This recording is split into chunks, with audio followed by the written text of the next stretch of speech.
tadi. Yaitu tari piring. Itu kan menggunakan properti piring untuk menggambarkan karakter tari yang ditampilkan.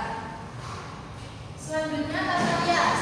Nah, dalam tata rias itu memiliki fungsi penting, yaitu untuk menghidupkan karakter yang dibawakan oleh penari. Selain itu juga, tata rias juga dapat memperkuat ekspresi dan daya tarik penari. Tata rias itu dibedakan menjadi 3, tata rias kolektif, tata rias fantasi, dan tata rias karakter. Kalau kolektif itu memperbaiki wajah agar lebih proporsional dan jelas terlihat. Kalau tata rias fantasi itu rias kreatif atau imajinatif untuk pesannya itu lebih unik dan ajaib. Kalau tata rias karakter itu menampilkan peran atau sifat tokoh, misalnya raja, putri, atau raksasa. Selanjutnya yaitu tata busana. Tata busana adalah pakaian dan perlengkapan penari yang disesuaikan dengan tema, karakter, dan jenis tariannya. Tata busana itu membantu penonton untuk memahami peran dan pesan yang akan disampaikan oleh tarian, dan biasanya itu terdiri dari baju, mahkota, dan juga properti pendukung. Selanjutnya tata panggung. Tata panggung adalah penataan dari sebuah panggung pementasan tari. Biasanya kan kalau menari itu kan pasti ada tempatnya ya. Nah, ada 2 perbedaan, yaitu yang pertama pada panggung tertutup dan pada panggung terbuka. Kalau pada panggung tertutup itu biasanya dilakukan di aula, di kelas, gedung. Terus kalau ditunjukkan pada panggung terbuka itu biasanya dilakukan di halaman biasa, halaman, terus lapangan ataupun jalan.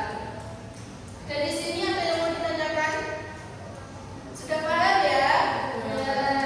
Sekarang kalian bisa melanjutkan, bisa mengerjakan LKPD-nya lagi, dilanjutkan sampai selesai. Setelah itu, Ibu minta kalian untuk mempresentasikan hasil kelompoknya ya. Ada yang sulit ya? Tidak ada, pintar. Ada yang sulit? Tidak ada. Alhamdulillah pintar semua. Oke, sekarang sudah selesai belum? Sudah.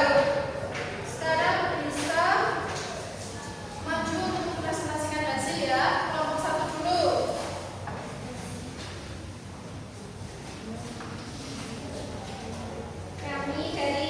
Saya dari kelompok 1 akan mempresentasikan poster. Ya. Ini poster dari kelompok kami. Yang pertama,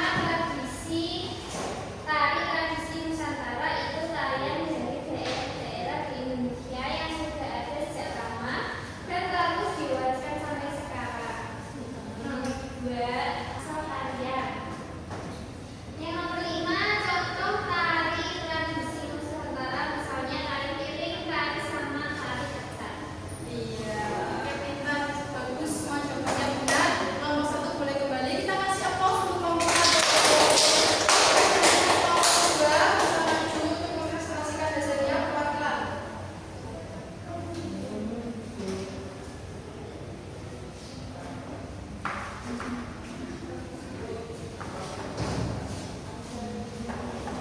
Baik, saya dari kelompok 2 mau